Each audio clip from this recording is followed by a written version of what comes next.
Hello student, आज के lecture का नया कंसेप्ट है इंटरनल एनर्जी। अब इंटरनल एनर्जी क्या है? दो दिन पहले लेक्चर में अपन ने देखा था आइसोथर्मल प्रोसेस के अंदर इस टर्म का जिक्र हुआ था, that is nothing but the internal energy. Internal energy क्या है? The sum of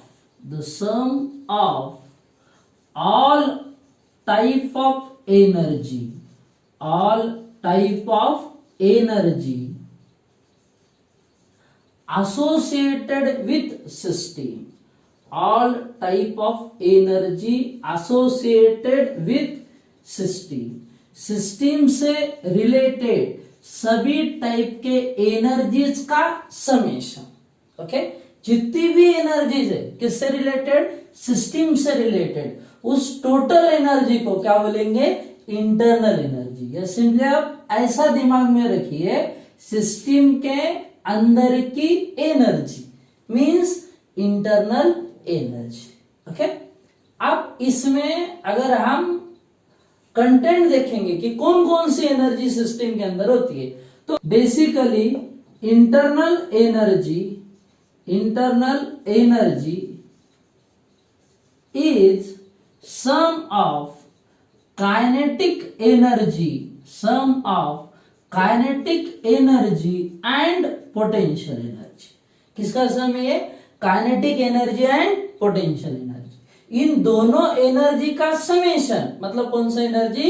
internal energy. Okay, अगला और important point, internal energy state function होता है। क्या होता है? स्टेट फंक्शन मतलब क्या? whose value depend upon only initial and final state of the system, not on path followed by system।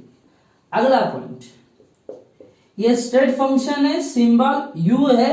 अब इसमें इंपॉर्टेंट ऐसा है कि अपन इंटरनल एनर्जी की एग्जैक्ट वैल्यू फाइंड आउट नहीं कर सकते। Why? Because it concern with very small term. जो काइनेटिक एनर्जी और पोटेंशियल एनर्जी दिखाई दे रहा है उसके सब टाइप होते हैं, और उसके वजह से कुछ टर्म बहुत बड़ी होती है और कुछ टर्म बहुत छोटी। And during the addition smaller term are neglect की जाएगी। एंड अगर ऐसा होता है तो अपने को एग्जैक्ट वैल्यू मिलेगा नहीं। So we can find out change in internal energy. क्या फाइंड आउट करेंगे? Change in internal energy. Okay, अब चेंज अपन निकाल रहे डेल्टा यू। अब डेल्टा यू चेंज है तो चेंज में बी आइदर पॉजिटिव और निगेटिव। बात को समझिए, अगर इंटरनल एनर्जी इंक्रीज हो गया, क्या हो गया? इंक्रीज, तो change in internal energy is positive. अगर इंटरनल एनर्जी डिक्रीज हो गया, क्या हो गया? डिक्रीज, तो समझ लेने का change in internal energy is negative. अगला टर्म है first law of thermodynamics, one of the important concept. Okay, numerical के लिए भी, नीट जेईई के लिए भी, बोर्ड के लिए भी। कंसेप्ट क्या? देखो एकदम सिंपल, 3 स्टेटमेंट मैंने लिखे। पहला स्टेटमेंट है energy neither be created nor be destroyed, it only converted from one form into another form। ये स्टेटमेंट पहले भी सुना हुआ है आपने, under the heading law of conservation of energy. बराबर, तो वही फर्स्ट लॉ कि एनर्जी ना ही क्रिएट किया जा सकता है, एनर्जी ना ही डिस्ट्रॉय हो सकता है। जब एक फॉर्म का एनर्जी डिसअपियर होगा तो दूसरे फॉर्म में कन्वर्ट हो जाएगा। बात को समझिए, energy converted from one form into another. जितना पहले फॉर्म का एनर्जी कम हो जाएगा उतना ही क्वांटिटी का अनदर फॉर्म ऑफ एनर्जी बनेगा, क्रिएट किया जाएगा। ओके, मतलब कन्वर्ट हो रहा है from one form into another form. दूसरा स्टेटमेंट है total energy of universe remains constant. बात को समझिए, यूनिवर्स मतलब क्या? System plus surrounding. क्या कहा? यूनिवर्स मतलब सिस्टम प्लस सराउंडिंग। अगर सिस्टम का लॉस होता है तो वो एनर्जी किसको दिया जा रहा है? सराउंडिंग को। या सिस्टम एनर्जी एब्सॉर्ब कर रहा है, गेन कर रहा है, तो कहां से गेन कर रहा है? सराउंडिंग से। ये ऐसा होगा, समझो एक जेब में से पैसा निकाला, काउंट करके देखा और दूसरे जेब में रख दिया। अब पैसा बढ़ रहा है या कम हो रहा है? इट रिमेन्स कांस्टेंट, सिर्फ ये ट्रांसफर हो रहा है एक जगह से दूसरे जगह। ओके, वैसा है total energy of the universe. Universe मतलब क्या कहा मैंने? System plus surrounding. यूनिवर्स मतलब क्या? System plus surrounding always remains constant. Okay, तीसरा पॉइंट क्या है कि total energy of isolated system remains constant. किसको बोलते हैं अपन आइसोलेटेड सिस्टम? ऐसा सिस्टम कि जो सराउंडिंग के साथ ना मैटर एक्सचेंज करेगा ना एनर्जी। अपन इधर बात कर रहे हैं एनर्जी की, इसमें एनर्जी एक्सचेंज नहीं होता, मतलब इट रिमेन्स कांस्टेंट। ओके, ये थ्योरेटिकल स्टेटमेंट है फर्स्ट लॉ ऑफ थर्मोडायनामिक्स। अब अपन देखेंगे इसका मैथमेटिकल एक्सप्रेशन। अगला कंसेप्ट है formulation of first law of thermodynamics. Do you mean से mathematical expression of first law of thermodynamics. Okay, जो अपन थ्योरेटिकल स्टेटमेंट देखे, अब अपन उससे इक्वेशन बनाने वाले, फार्मूला बनाने वाले। ओके, अब अपन सिस्टम का स्टडी करते तो सिस्टम के इंटरनल एनर्जी में क्या वेरिएशन आएगा उसके ऊपर थर्मोडायनामिक्स बात करता है। एकदम सिंपल पॉइंट है कि समझो एक बीकर है और इस बीकर के अंदर अपन ने कुछ लिया हुआ है, केमिकल्स लिया, यहाँ पर एक केमिकल रिएक्शन चल रहा है। अब अपन देखेंगे कि इसकी एनर्जी कब बढ़ेगी और कब कम होगी, इंटरनल एनर्जी खास करके। समझो अपन ने इसे हीट सप्लाइड किया, मतलब इसने हीट क्या किया? एब्जॉर्ब। क्या किया? एब्जॉर्ब। तो इसकी एनर्जी बढ़ेगी, मतलब Q को साइन आएगा, कौन सा बेटा? पॉजिटिव। वही अगर अपन वर्क की बात करते हैं, वर्क में भी अपन ने साइन कन्वेंशन में पढ़ा है, when work is done by the system its energy decreases, so during the expansion work done is negative. फिर से एक बार, when work is done by the system, अगर सिस्टम ने वर्क किया तो सिस्टम की एनर्जी कम हो जाएगी, तो वर्क डन को नेगेटिव साइन आता है। ओके, मतलब उसकी एनर्जी कम होगी। लेकिन अगर मैंने कहा कि वर्क हुआ लेकिन एक्सपेंशन का नहीं, कंप्रेशन का हुआ। काय का हुआ? कंप्रेशन का। मतलब यहां पर वर्क कर रहा है कौन? Surrounding on the system. Work is done by surrounding on system, then gas undergo compression. अगर ऐसा होता है तो यहां पर W को साइन आएगा पॉजिटिव। बात को समझ पा रहे क्या? देखो, ये सिस्टम है, इसको हीट दिया मतलब उसका एनर्जी बढ़ गया। ओके, दूसरा, इसने वर्क नहीं किया, इसके ऊपर वर्क किया, किसने? सराउंडिंग में। अगर सिस्टम वर्क करेगा तो सिस्टम का एनर्जी कम हो जाएगा। अब सिस्टम नहीं वर्क कर रहा है, कौन वर्क कर रहा है? सराउंडिंग। तो यहां पर work done is also positive and heat is also positive, दोनों भी सपोर्ट करेंगे कि इसका इंटरनल एनर्जी बढ़ जाए। मतलब Q और W इन दोनों का सम किया कि we get the internal energy. मतलब अपन यहां पर बोल सकते हैं change in internal energy, change in internal energy, change in internal energy is equal to heat plus work. Okay, अब चेंज इन इंटरनल एनर्जी के लिए अपने पास क्या फॉर्मूला है? Delta you. और हीट के लिए क्या फॉर्मूला है? क्यू। और वर्क डन के लिए क्या फॉर्मूला है? डब्ल्यू। तो इन दोनों का समेशन किया कि we get the change in internal energy. Concept को समझिए, मैं फिर से एक बार थोड़ा सा रिवाइज कर रहा हूं। हीट एब्सॉर्ब हो गया मतलब सिस्टम की एनर्जी बढ़ गई, work is done by the surrounding मतलब सिस्टम की एनर्जी बढ़ गई। इन दोनों को पॉजिटिव साइन है तो क्यू को भी पॉजिटिव साइन आएगा। अगर इससे उल्टा अपन सोचते हैं कि हीट इज इवॉल्व मतलब क्यू इज नेगेटिव, तो सिस्टम की एनर्जी कम हो जाएगा। Work is done by system, उल्टा सोचने का है, सराउंडिंग की जगह पे सिस्टम ने वर्क डन किया तो डब्ल्यू को भी नेगेटिव साइन आएगा, दोनों को नेगेटिव साइन आया तो डेल्टा यू को भी नेगेटिव साइन आएगा। इसलिए सिंपली मैंने कहा internal energy is the sum of heat energy and work. अब अपन अगला कंसेप्ट ये देखेंगे कि ये इक्वेशन अपन अलग अलग प्रोसेस में थर्मोडायनामिक्स में कैसे यूज करेंगे।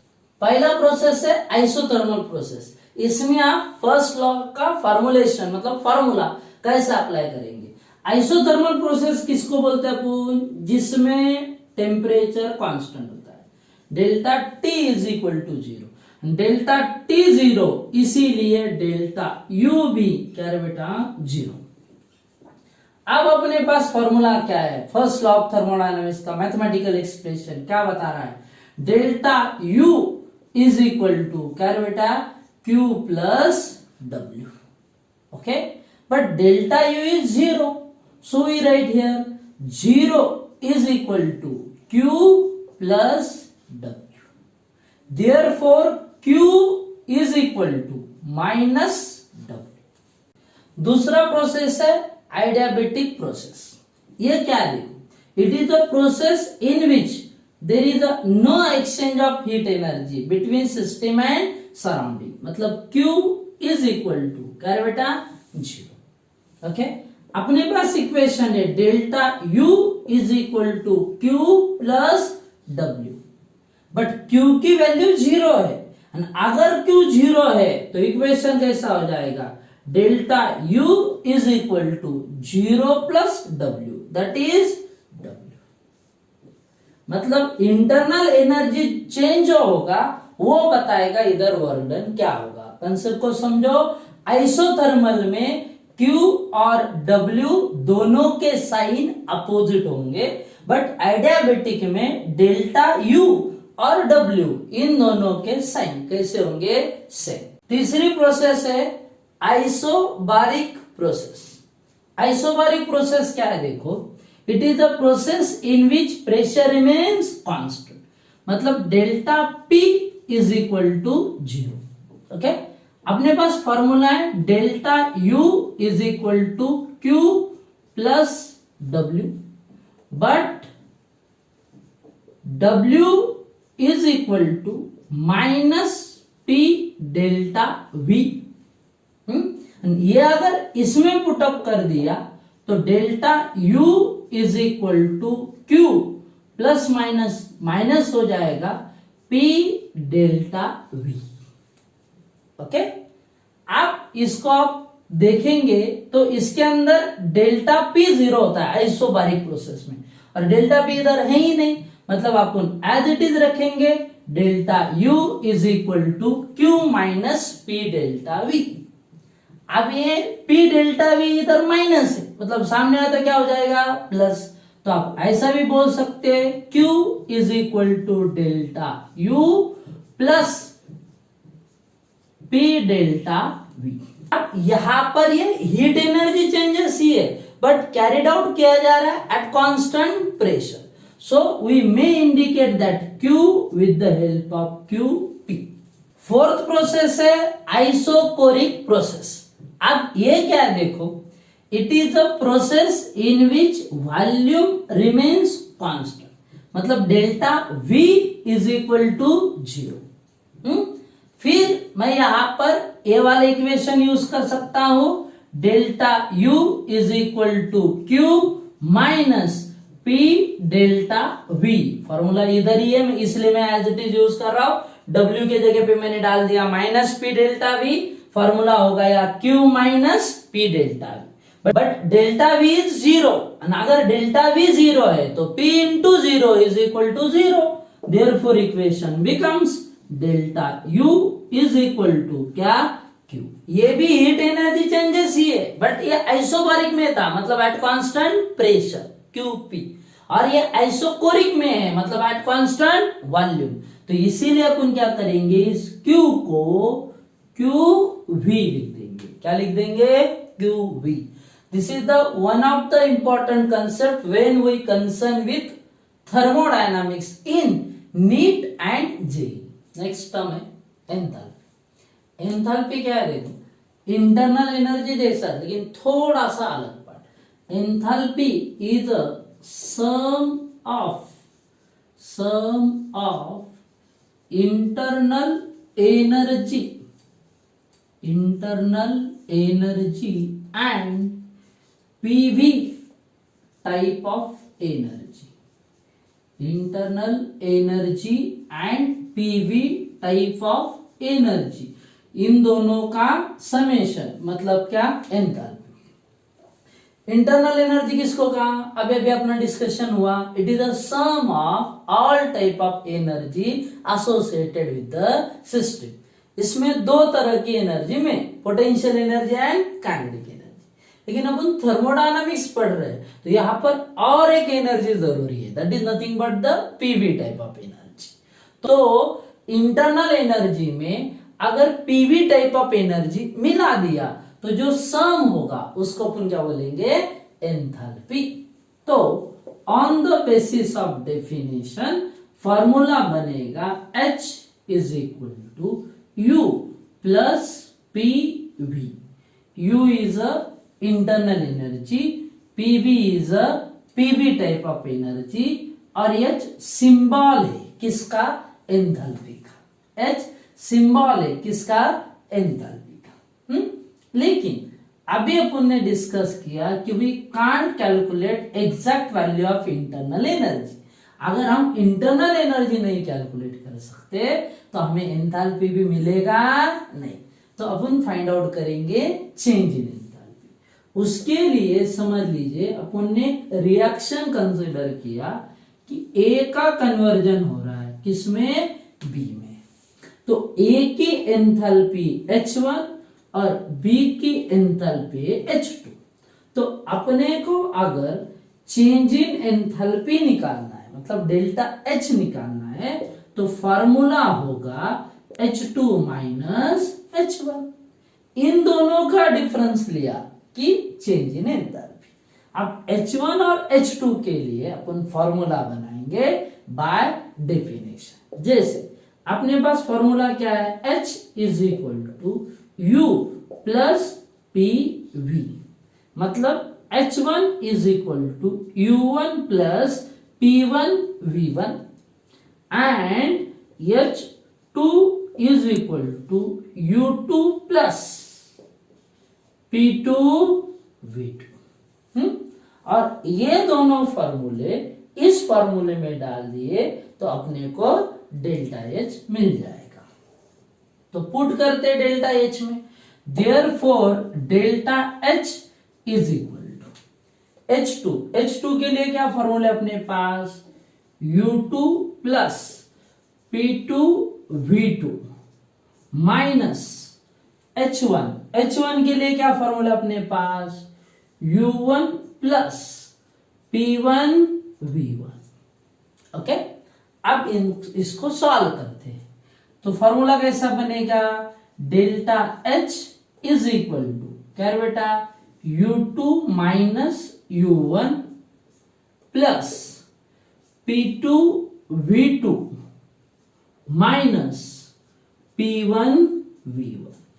अब ये तो सीधी बात है, U2 माइनस U1 चेंज हो रहा है वो वैल्यू, सो U2 माइनस U1 को अपन क्या लिखेंगे, delta U, and P2V2 minus P1V1 को लिखेंगे डेल्टा PV।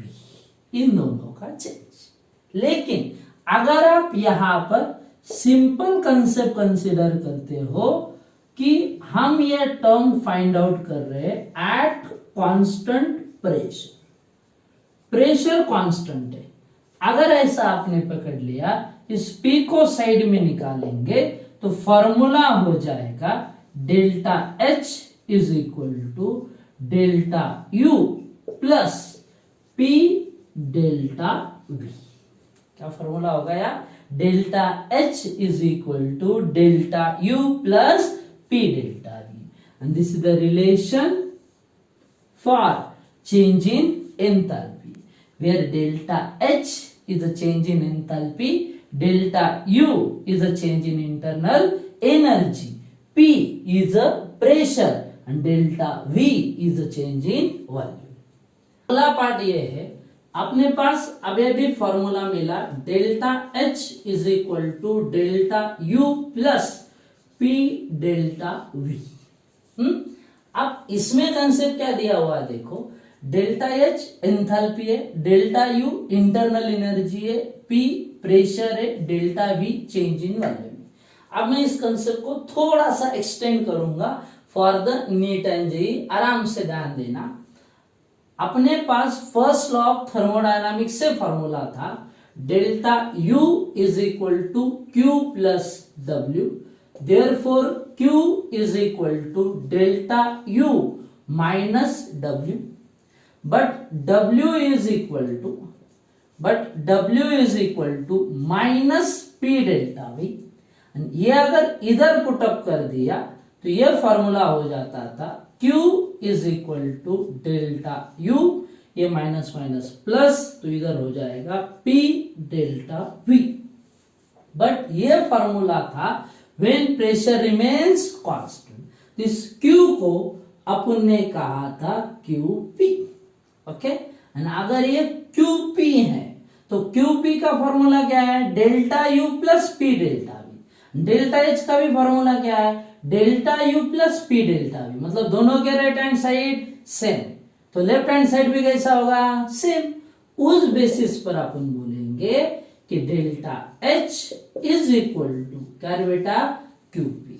मतलब डेल्टा H ये जो एंथैल्पी है ये एट कांस्टेंट प्रेशर का है, कहाँ का है, एट कांस्टेंट प्रेशर। ओके, और एक टर्म ध्यान देना, अभी अपने पास वही फॉर्मूला है delta H is equal to delta U plus P delta V, लेकिन अपन ने कांस्टेंट प्रेशर के जगह पे अगर अब एट कांस्टेंट वॉल्यूम ले लिया, कांस्टेंट वॉल्यूम ले लिया तो कांस्टेंट वॉल्यूम में डेल्टा V होता है कितना, 0। एंड डेल्टा V अगर 0 है तो इक्वेशन हो जाएगा delta H is equal to delta U। Definition को थोड़ा सा याद करते हैं, mechanical energy PV type of energy 0 हो गई तो एंथैल्पी कितनी है, जितनी इंटरनल एनर्जी है। ओके, लेकिन कब, एट कांस्टेंट वॉल्यूम। यही अगर आप इधर थर्मोडायनामिक्स का फर्स्ट लॉ का जो इक्वेशन अपने पास है वो भी अगर अप्लाई करते अपन, क्या था वो इक्वेशन, अल्सो अपने पास इक्वेशन क्या था, Q इज इक्वल टू क्या बेटा, delta U plus P delta V। लेकिन अगर आप एट कांस्टेंट वॉल्यूम बोलते हैं, मतलब Q के जगह पे QV लिखते हैं तो ये delta V 0, P into 0 is 0, so QV is equal to delta U। Okay, तो QP मतलब डेल्टा H एंड QV मतलब डेल्टा U। मैं ऐसा कुछ समझाने की कोशिश कर रहा हूं कि इंटरनल एनर्जी चेंज ही एंथैल्पी चेंज है, कब, व्हेन वॉल्यूम रिमेन्स कांस्टेंट। तो आप ये समझ लीजिए कि डेल्टा U को ही आप डेल्टा H कंसीडर कर सकते हैं व्हेन वॉल्यूम रिमेन्स कांस्टेंट। तो delta U is also called as enthalpy change, enthalpy change at constant, at constant volume. तो अपने पास दो एंथैल्पी हो गई, delta H is enthalpy change at constant pressure and delta U is enthalpy change at constant volume. अब अपन देखेंगे relation between enthalpy change at constant pressure and enthalpy change at constant volume. उसके लिए एक छोटा सा derivation, relation between delta H and delta U। देखो अपने पास फॉर्मूला है delta H is equal to delta U plus P delta V। Okay, delta H is enthalpy change at constant pressure, delta U is enthalpy change at constant volume. इन दोनों का relation देने का मतलब बताने का कौन बड़ा है कौन छोटा है और वेदर दे आर इक्वल, ये बताने के लिए छोटा सा डेरिवेशन। देखो अपने पास फॉर्मूला है as PV is equal to NRT, जिसको अपन आइडियल गैस इक्वेशन बोलते हैं। ओके, अगर आपने इसको कंसीडर किया at constant pressure and temperature for a two term, okay, मतलब इनिशियल एंड फाइनल। तो इक्वेशन ऐसा होगा PV1 is equal to N1RT and PV2 is equal to N2RT। समझ रहे हो क्या? देखो मैंने कहा प्रेशर और टेम्परेचर कांस्टेंट है, आर तो पहले कांस्टेंट, अपन टेम्परेचर कांस्टेंट पकड़ा, प्रेशर कांस्टेंट पकड़ा, मतलब बचा कौन? सिर्फ volume and number of moles. तो PV1 is equal to N1RT and PV2 is equal to N2RT। अगर आप ऐसा करते हैं मतलब PV2 माइनस PV1, तो इक्वेशन हो जाएगा N2RT minus N1RT। Okay, similar term को कॉमन लेते हैं, P into V2 minus V1 and इधर RT को कॉमन लिया तो N2 minus N1 into RT। Okay, फिर हम यहां पर बोलेंगे V2 minus V1 but V2 minus V1 is delta V and N2 minus N1 is delta N। Therefore, अब इक्वेशन हो जाएगा P delta V is equal to delta NRT। Okay, अब ये P डेल्टा V की value मतलब delta NRT हम अगर इस इक्वेशन में पुट करते हैं तो इक्वेशन हो जाएगा delta H is equal to delta U plus delta NRT। Okay, where delta is a change in enthalpy at constant pressure, delta U is a change in enthalpy at constant volume, and delta N is a difference between number of moles, final minus initial।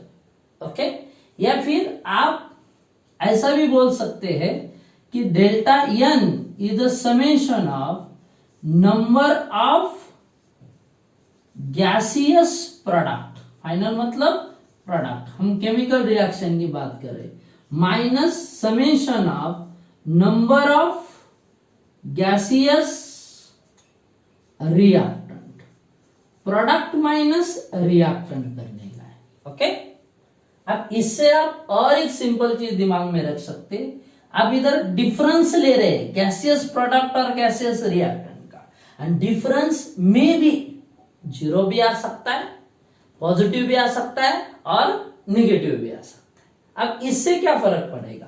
तीन condition important. If अगर आपने कहा delta N is equal to 0, अगर delta N 0 आया तो 0 into RT is equal to 0। Okay, and ये अगर 0 हो गया तो अपन लिखेंगे delta H is equal to delta U। Okay, दूसरा कंडीशन, अगर गैसियस प्रोडक्ट ज्यादा है compare to gaseous reactant, then delta N is positive. अगर डेल्टा N पॉजिटिव आया मतलब ये इक्वेशन एज इट इज रहेगा, what ever be the value, but delta N is positive, मतलब डेल्टा U में डेल्टा NRT ऐड करेंगे फिर अपने को मिलेगा क्या? Delta H। तो इसका मतलब ये हो रहा है डेल्टा U में डेल्टा NRT ऐड करने के बाद डेल्टा H मिल रहा है, मतलब बड़ा कौन हो गया? Delta H। So delta H is greater than delta U।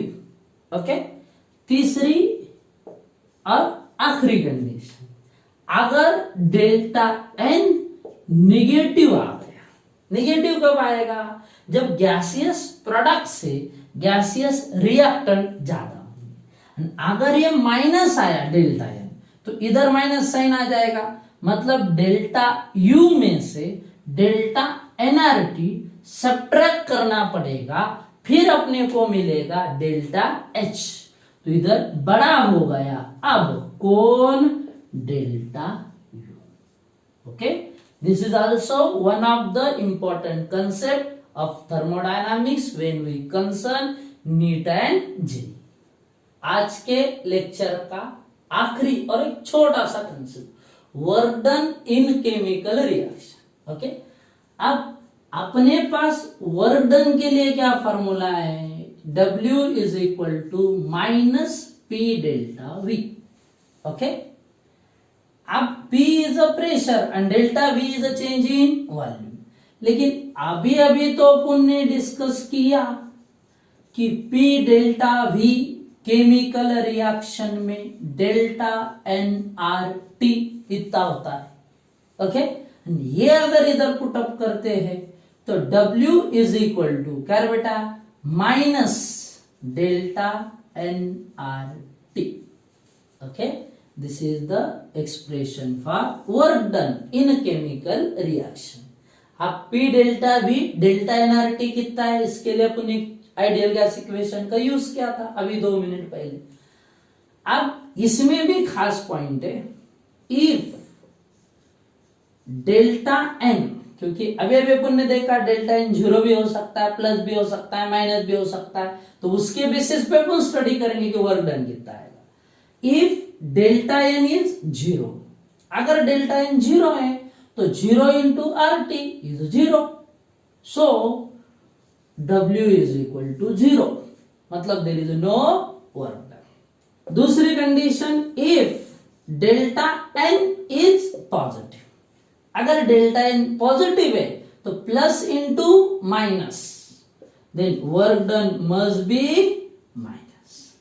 Okay, इसका मतलब क्या हो रहा है, अगर वर्क डन माइनस में आ रहा है मतलब gas must undergo expansion. Okay, तीसरा और आखिरी कंडीशन, डेल्टा n अगर निगेटिव आता है तो माइनस माइनस क्या हो जाएगा, प्लस, मतलब वर्क डन इज प्लस, मतलब गैस अंडरगो कंप्रेशन। क्या कहा, वर्क डन 0 है मतलब there is a no work, work ही नहीं हो रहा है। डेल्टा n प्लस आया, वर्क डन माइनस है मतलब gas undergo expansion. Delta n minus आया, वर्क डन प्लस आया मतलब गैस अंडरगो कंप्रेशन।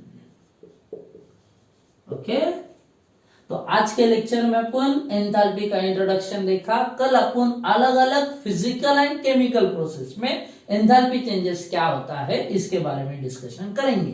फिलहाल मैं बहुत स्लोली लेक्चर ले रहा हूं, डिटेल में ले रहा हूं। ये सब कंप्लीट होने के बाद अपन नीट और जेई के लिए अलग से लेक्चर लेंगे। Okay, thank you for watching the complete video. Stay home, stay safe, thank you.